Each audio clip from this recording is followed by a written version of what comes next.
साईं अब्दुल समद हिकु पीर हुयो, मुंहिंजो ख़ालिद हक़ जो तीर हुयो। साईं अब्दुल समद हिकु पीर हुयो, मुंहिंजो ख़ालिद हक़ जो तीर हुयो। ॿई बाना रब जा प्यारा, दुनिया खां वया दिल वारा। हिकु मुर्शिद हक़ जो रहबर हो, ॿियो क़ाइद मर्द कलंदर हो। हिन सिंध जा रोशन तारा, दुनिया खां वया दिल वारा। साईं अब्दुल समद हिकु पीर हुयो, मुंहिंजो ख़ालिद हक़ जो तीर हुयो।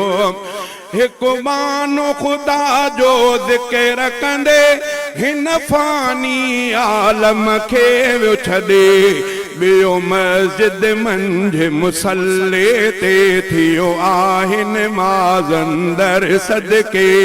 ॿई शख़्स सचा सुहारा, ॿई बाना रब जा प्यारा। साईं अब्दुल समद हिकु पीर हुयो, मुंहिंजो ख़ालिद हक़ जो तीर हुयो। ॿई बाना रब जा प्यारा, दुनिया खां वया दिल वारा।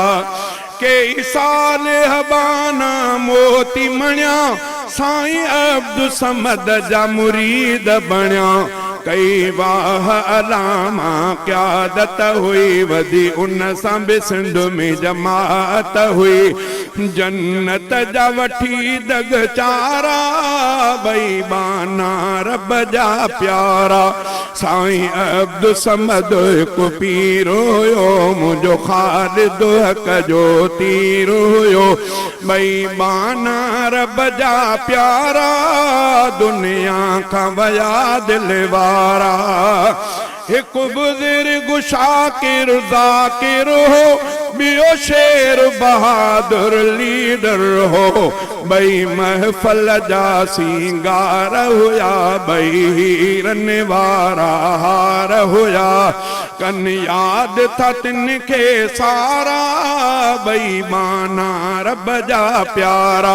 साईं अब्दुल समद हिकु पीर हुयो, मुंहिंजो ख़ालिद हक़ जो तीर हुयो।